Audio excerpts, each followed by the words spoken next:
국민 여러분, 다시 이명박 시절로 돌아갈 수는 없는 노릇입니다.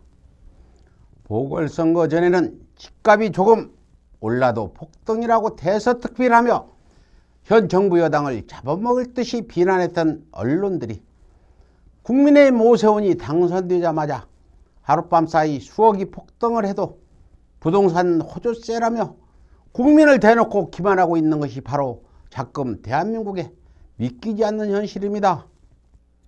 그렇다면 어떻게 단 하루 사이에 부동산 폭등이 호주세로 뒤바뀔 수 있었을까요? 어떻게 언론들이 집값 상승이라는 같은 현상을 두고 현 정부에게는 가혹한 비난을, 오세훈에게는 과한 옹호를 쏟아낼 수 있었던 것일까요? 믿기지 않는 현실은 이뿐만이 아니었습니다. 박형준 딸의 홍대 입시 비리에 직접 가담했던 교수가 언론 앞에 나서서 양심선언을 해도 오세훈 처가의 측량 현장에서 오세훈과 만났다는 증언이 쏟아져 나와도 언론과 검찰에겐 박형준의 입시 비리도 없었고 오세훈의 측량 참여도 없었습니다. 심지어는 검찰이 홍대 입시자료 공개를 막기까지 했습니다. 주국 딸의 표창장 하나에 70차례의 압수수색을 감행했던 검찰이 박형준의 입시 비리에 대해서는 수사는커녕 오히려 대학의 정보 공개까지 차단했던 것이었습니다. 결코 국민들의 일방적인 상식으로는 쉽사리 납득할 수 없는 언론과 검찰의 선택적 정의가 아닐 수 없었습니다. 하지만 자금 열 수 없는 대한민국의 비상식적인 언론과 검찰의 실상에 이 집단 카르텔이라는 단어를 적용하면 풀리지 않던 난해한 퍼즐이 맞춰지듯 모든 것들을 쉽게 이해할 수 있을 것입니다. 대한민국은 민주주의 국가인 동시에 자본의 자유를 최대한 보장하는 자본주의 국가입니다. 더군다나 대기업 위주의 경제정책으로 인해 거대 자본이 언론을 위시해 입법부와 사법부는 물론 검찰과도 결탁해 거대한 이 집단 카르텔을 형성함으로써 국가와 사회 전반을 장악하고 있으며 심지어는 청와대까지 그 막강한 영향력을 행사하고 있다 할 것입니다. 이렇듯 이 집단 카르텔이 기득권을 형성하고 자본을 위시해 정치 언론은 물론 검찰까지 장악하고 있다 보니 정권이 아무리 바뀌고 또 바뀐다 한들 대통령만 바뀌었을 뿐 변한 것이 하나도 없다는 국민들의 한탄이 쏟아질 수밖에 없었던 것입니다. 그런데 촛불 정부는 이전 정부들과는 산뭇 달랐습니다.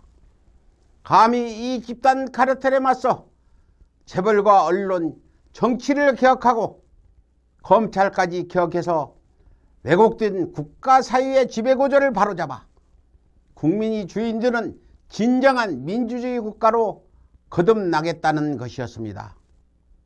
하지만 진보 진영에까지 그 영향력을 행사하고 있던 이 집단 카르텔의 힘은 너무나도 막강했습니다. 심지어는 일본과의 경제전쟁 중임에도 언론과 검찰을 동원해 촛불 정부를 궁지에 몰아넣는 매국 행위조차 서슴없이 일삼았습니다. 비록 지난 총선에서는 언론들의 대대적인 여론 조작에도 불구하고 다행히도 촛불 정부의 성공적인 코로나 대처로 인해 여당이 전대미문에 압승을 거뒀다고는 하나 승리의 기쁨도 잠시일 뿐 언론과 검찰도 모자라 법원까지 가세한 이 집단의 총공세로 말미암아 결국 4월 보궐선거에서는 권력유용, 입시비리, 민간사찰, 범죄사주 등의 파람치한 범법 피의자인 오세훈과 박형준이 당선되는 참극이 벌어지고야 말았던 것입니다. 촛불 정부 또한 사람이 하는 일이기에 허물이나 실수는 피할 수 없는 현실일 수밖에 없었습니다. 비록 이 집단 카르텔의 의도적인 개입이 있다 한들 LH 사태나 집값 상승이라는 실정에 대한 국민의 엄중한 심판 또한 달게 받아야 마땅하다 할 것입니다. 하지만 14년 전 이 집단 카르텔의 농간으로 전과 14번 이명박이 대통령이 된 대한민국이 어떻게 망가졌습니까? 식량 주권 포기도 모자라 코로나 극복 요인의 하나였던 의료보험까지 민영화될 뻔했습니다. 4대 강도 모자라 자원유교로 수십조의 국고가 탕진되었습니다. 수백억의 뇌물까지 챙긴 이명박은 결국 형사처벌을 면치 못했습니다.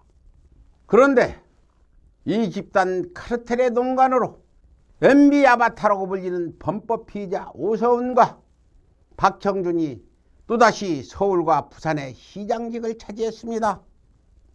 앞으로 어떤 일이 벌어질지는 뻔한 이치입니다.